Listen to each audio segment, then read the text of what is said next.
Hello, my name is Rob. I'm a Senior Health and Safety Advisor with Alberta Municipal Health and Safety Association, and we are here to talk about being winter ready. Winter conditions brings a wide range of hazards, and we need to adjust our behaviors and apply specific controls to prevent injury and damage. Thank you for attending and watching this Winter Ready webinar. This presentation includes reasons to prepare for winter conditions, preparing the worksite before snow falls, strategies to identify winter-specific hazards when working outside or in an office environment, hazard controls to prevent musculoskeletal injuries, winter driving, and free and accessible resources to support the prevention of injury and illness related to winter conditions. Why is this important? Not wanting to get hurt is just one of many factors that drives the importance of this discussion, and the data on injuries and potential injuries validates its importance. This information sheet provided by the Government of Alberta shows workplace injuries, illnesses, and fatalities in Alberta in 2021.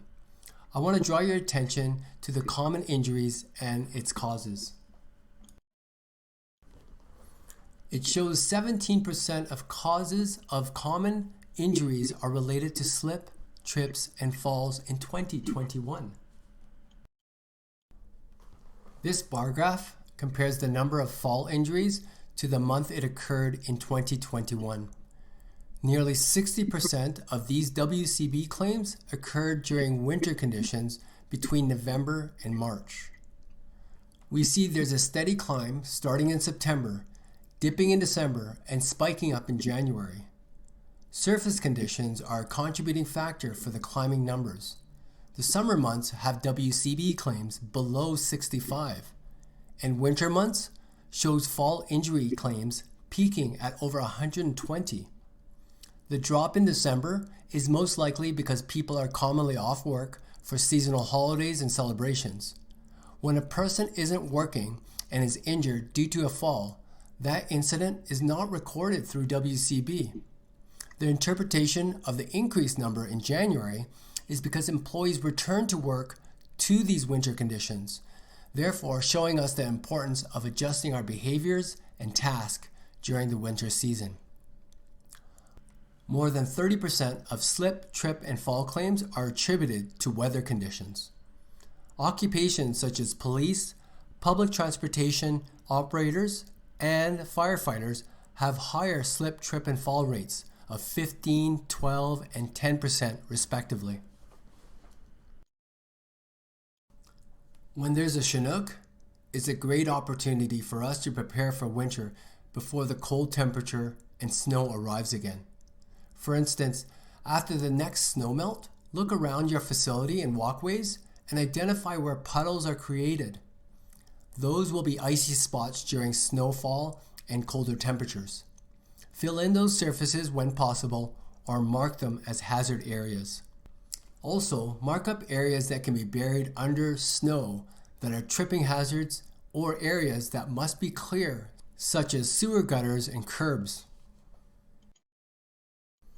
Maintaining walkways and parking lots are routine tasks during the winter. Scheduling is key to stay on top of this. Schedule a job title or department to remove snow from specific areas. To set this person or group up for success, we want to make the equipment and tools readily available.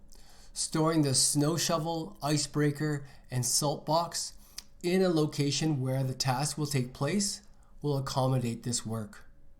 We want to follow up with the person or group to ensure that they are provided with the adequate tools, materials, or schedule to address the winter surface conditions. It's important to address unapproved walkways that may connect parking areas and buildings.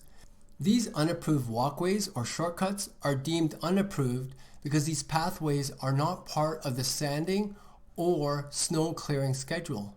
This makes these unapproved paths more vulnerable to having slip, trip, and fall hazards.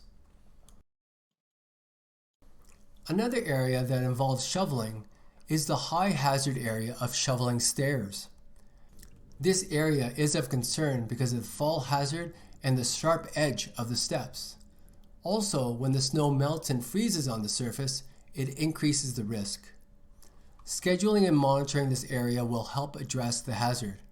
We want to designate a person or group to be assigned this task, have a predetermined schedule for both monitoring the condition and monitoring the weather. Understand that applying too much ice melt on the surface may unintentionally cause an unsteady surface because it may cause a standing on marbles effect. A combination of sand and ice melt can help embed the sand. We want to promote using a 3-point contact when handrails are present, when going up and down the stairs.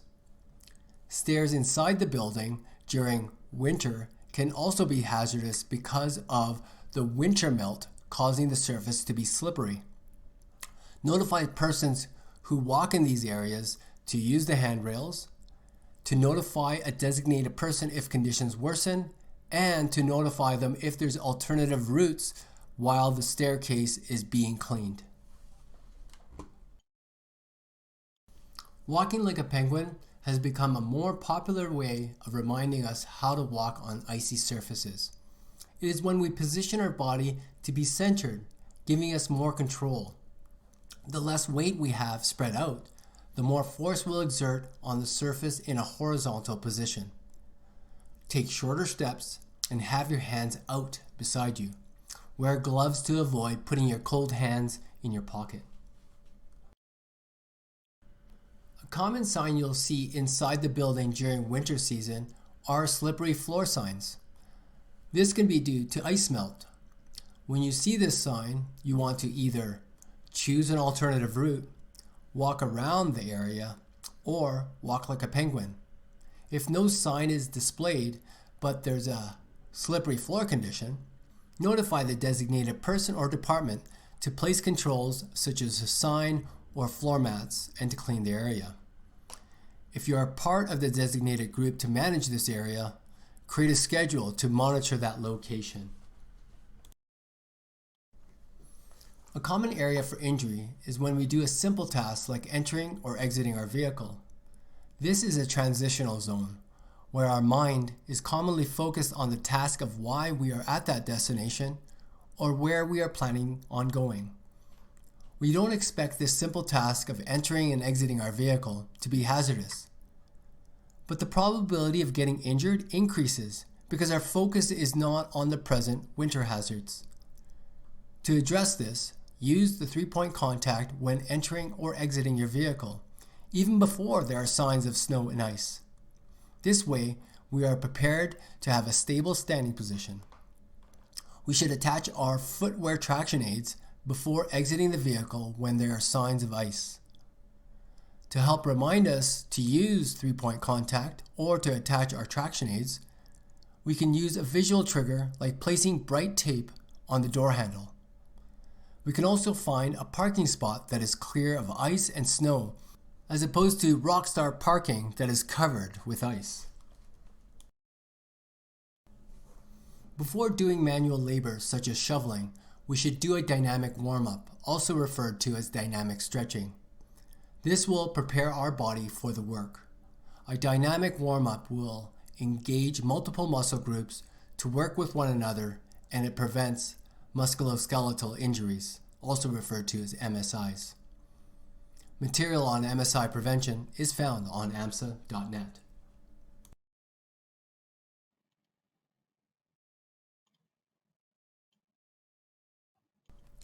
Often the need to shovel snow unexpectedly interferes with what we had originally planned. Where possible, shovel early and often. Avoid rushing the job as this may cause inattention to using proper body positioning. Do a dynamic warm-up before shoveling. Take a moment to ensure you have the tools and resources readily available. Shoveling snow involves strenuous effort. To bring this to light, with a 2-pound shovel moving an average of 11 pounds of snow every 5 seconds, You will move over 150 pounds of snow in 1 minute and about 2,200 pounds of snow in 15 minutes. It can stress your heart and your back. Over half of injuries related to shoveling are back injuries, followed with shoulders and arms. If power tools, such as a snowblower, are available, they can reduce the strain on the body. Here are 3 warm-up activities to get your muscles and joints prepared for this work. Notice the multiple body joints and movements involved. They should not be strenuous. Cross body punch. Notice the pivot in the foot as the exercise is being performed.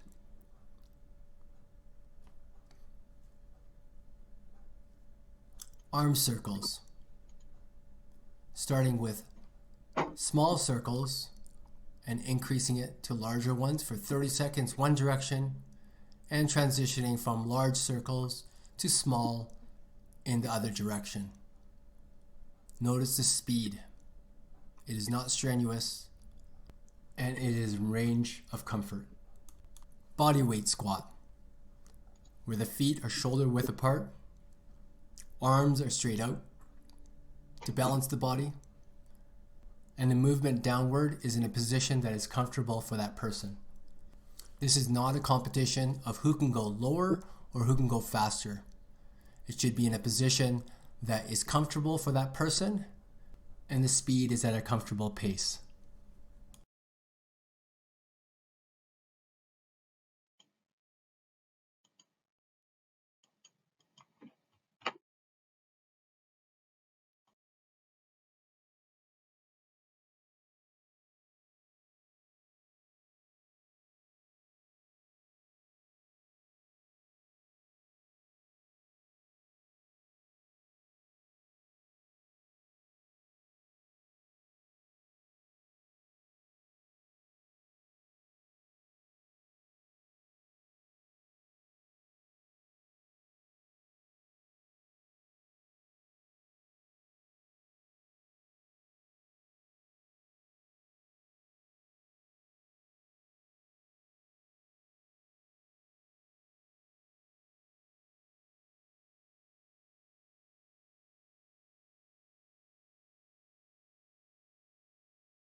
As we Albertans know, shoveling is a common task in winter.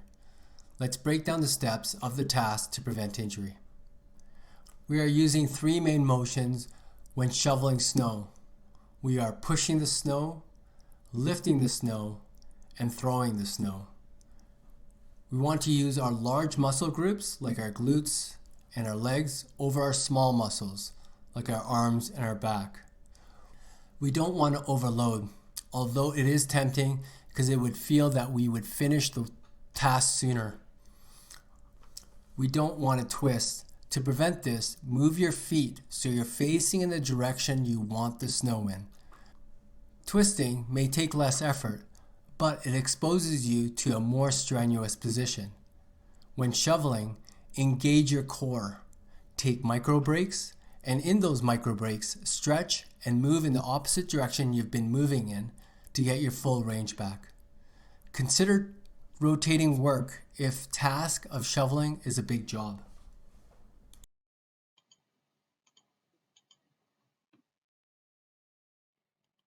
The title Safe Work Planning can be broken down by asking ourselves, are we ready to work safely? And how are we going to do that? Once we have identified the hazard areas, we need to figure out what to do about it. When we are not strategic about our plan, we end up saying, be careful. The saying "be careful" can mean so many things because it's a limited phrase that has a broad scope of interpretation. When someone has lost the energy to pay attention, we say, "be careful." Or we know there's a higher hazard that presents itself, we say, "be careful." Being prescriptive in our message to acknowledge the type of hazard and then following it up with the direction as a control measure will be more effective than saying, "be careful," "be cautious," "be vigilant," or "work safely."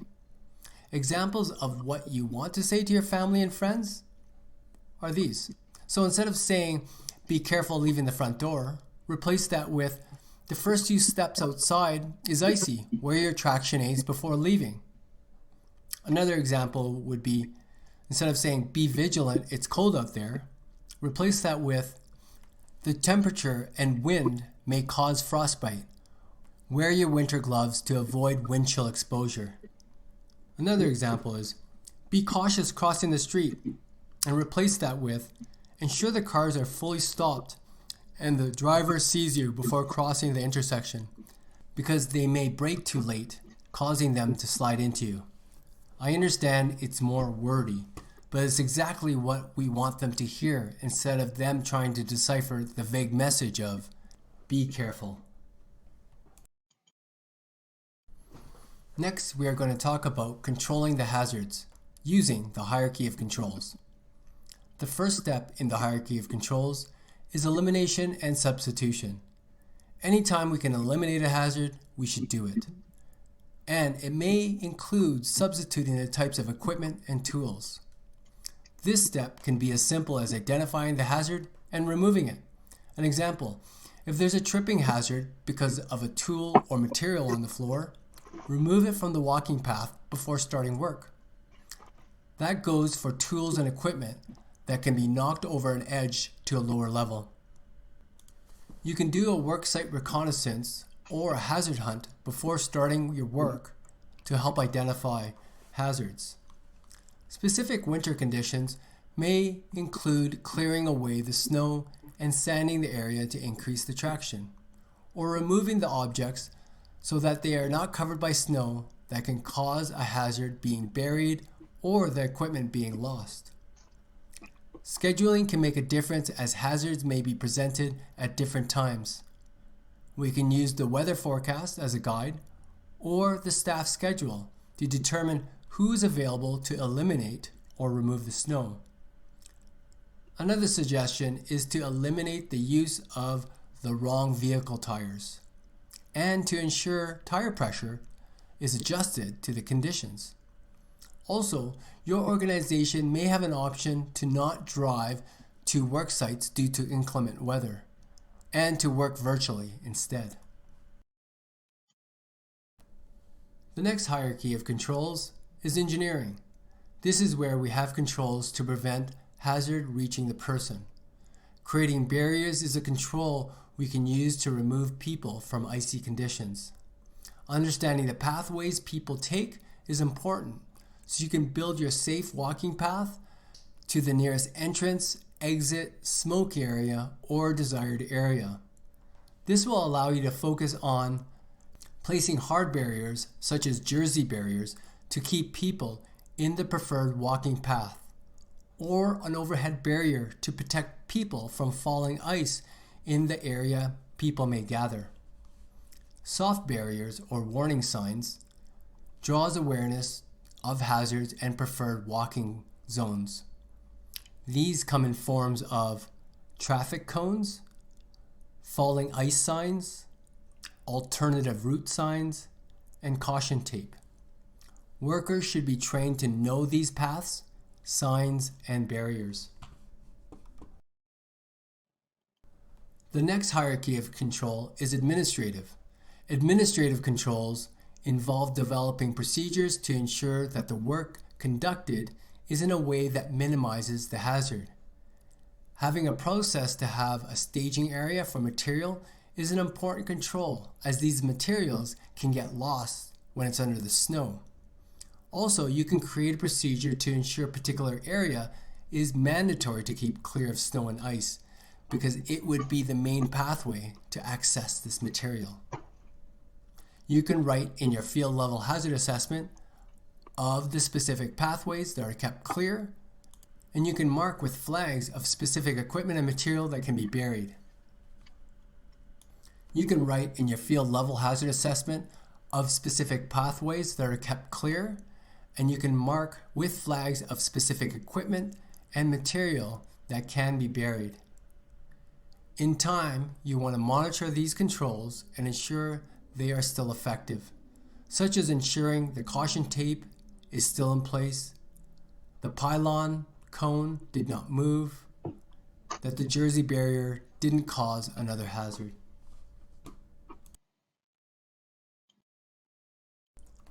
The last line of defense in the hierarchy of control is personal protective equipment, also referred to as PPE. PPE in winter should be considered the first line of defense because we can't be certain when we arrive on the worksite that the other winter controls have been in place, but we can control having our PPE available or on when we arrive on the worksite. The benefit in dressing in layers keeps you warmer compared to wearing one heavy jacket. These are 3 layers of consideration for your torso. Number 1 is your base layer, also referred to as your foundational layer. This is to remove away any moisture and insulate you. The second layer is the mid layer. The purpose is to add more insulation, and it should be flexible and light to trap the body heat. The third is the outer shell. This is preferably waterproof, breathable, and durable. Other layers of clothing to prevent heat loss would be head coverings such as a toque or a hood, and for your hands being gloves and mittens. Note that reflective striping may be required for the type of work you're performing, so you are visible to equipment operators and others. Be sure you are following the policies of your municipality and/or organization. This photo on the left can paint us a picture of a normal parking spot and winter conditions. So imagine this person getting out of the van. What are they thinking of? Supper, work, laundry, the kids, the work that they just came from. And on the right picture is a trigger that I brought up earlier, a visual trigger for us to do the 3-point contact when exiting the vehicle and wearing traction aids. More intentional, obvious triggers are signs. Here are a few you may see outside of your work area. These signs are clear, directional, and strategically placed to address the hazard in that area. The severity rating of a vehicle incident is high, and it is imperative we discuss how to identify and control the hazards associated with driving. When planning your trip, ask yourself these questions. Is the trip necessary? Can we meet virtually online? Did I look at the current and forecasted conditions for the areas I'll be traveling in, such as calling 511 for traffic information or calling the 1-800 number for weather forecast? Is the vehicle I'm using adequate for the conditions? Am I competent and comfortable in operating the vehicle in these conditions? Sometimes we give a person a vehicle that is better for winter conditions, such as a quarter-ton 4x4 or a large SUV, but the person operating it may not be comfortable driving it. Another question you can ask yourself before traveling is, did I plan a route and have check-in points with my supervisor so they know where I am in case of an incident? As well as, did I follow up with the pre-trip inspection form that includes having a first aid kit readily available? Driving with snow on your car is extremely dangerous. Your view will be obstructed when the snow slides off your roof and completely covers the front or back windshield. This snow and ice that comes off your vehicle can also damage vehicles driving behind you. When you are in traffic in snowy conditions, Cleaning off your windshield from outside your vehicle is hazardous. You want to remove the snow from your vehicle, including the roof, prior to driving. In Alberta, 31% of casualty collisions were caused by following too close, also resulting in rear-ending another vehicle. Practice leaving enough space between vehicles. Distracted driving is likely a contributing factor to many of these cases. A general rule is the 3-second rule. This is where you are traveling 3 seconds behind a vehicle in front of you during clear and dry road conditions. In snowy and slippery conditions, you want to increase that time to 8 to 10 seconds to give yourself time to stop. Do not tailgate to indicate that you want to pass. This puts yourself and the other drivers in danger of a serious accident. If you are being tailgated, let your pride go and move over if you can to let the other driver pass. If you cannot, increase the following distance with the person in front of you so you have more room to stop more gradually so the driver behind you is less likely to hit you. Cruise control helps avoid getting speeding tickets and makes those long, straight stretches of road more comfortable. But if your wheels lose traction on icy or wet roads and starts to spin, the cruise control could keep you accelerating. And while you're sitting back with your foot off the pedal, you won't feel it. Here are quotes from Ron Wilson, Manager, Driver Education with Alberta Motor Association. The car can actually surge forward and put the vehicle into a skid. So by the time you catch that, it could be too late. But if your foot is on the pedal, you can feel the wheels slip and skid to begin and react to it. If you wait to see it, it's too late. When you feel it, you should come off the accelerator, do not hit the brake, and look where you want to go. That's the advice whether you have front wheel, rear wheel, or all-wheel drive. The skid will be different, but what happens to get out of it stays the same. If you have time, you can also slip the gear into neutral, or if it's a standard, you put in the clutch to cut power to the wheels. A mistake a lot of people make is that they downshift, which changes the traction on the wheels and makes the skid worse, according to Wilson.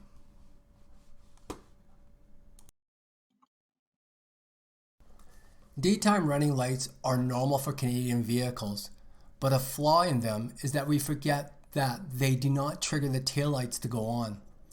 Winter season is darker, and we need to ensure we're not just running on daylights because the vehicle behind us needs to know we are there. Winter season also brings on fog and blowing snow. Fog lights will help bring depth to the people driving behind us and give us, as a driver, a broader view of the road in front of us, lighting up the shoulders of the road. Use your signal lights well in advance to notify the people behind you so they can prepare to slow down. Your organization may have expectations set around who can jumpstart a vehicle. It's important to know what you are doing. The connections are more important. Here are the steps. Both vehicles off to start. Follow the steps of 1. Connect the red cable to the dead battery. 2. Connect the other end of the red battery to the good battery. 3. Connect the black to the good. And 4. Connect the other black end to the dead battery. Start the good car and wait 2 minutes. Next, start the dead car and wait 2 minutes. Next, disconnect in order in the opposite direction of 4, 3, 2, and the first step. Drive at least 10 minutes to charge the battery.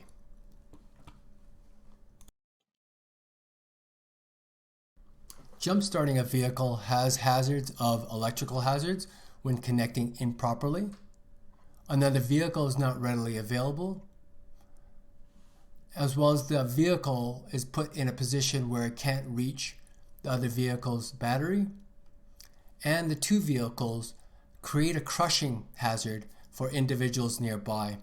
Other hazards could be either vehicle is in a traffic area, and controls would be addressing those hazards to ensure the vehicles are in a safe position, as well as people in the area. Other control measures would be a portable jump starter. These are light and has become more inexpensive. They come with a flashlight and some with a USB and phone charger.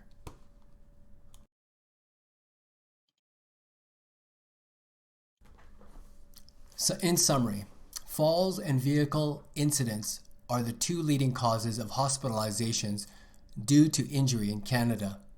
They are far more frequent through the winter months. Winter hazard controls are for both home and work. With this information, we can protect ourselves, others, and influence others to be winter ready. AMHSA is focused on winter safety, and we have free material that covers this topic. Go to amhsa.net and click on Injury Reduction Campaign and Winter Ready. That is where you'll find these free resources and material. On behalf of Alberta Municipal Health and Safety Association, thank you for attending this webinar and being winter ready.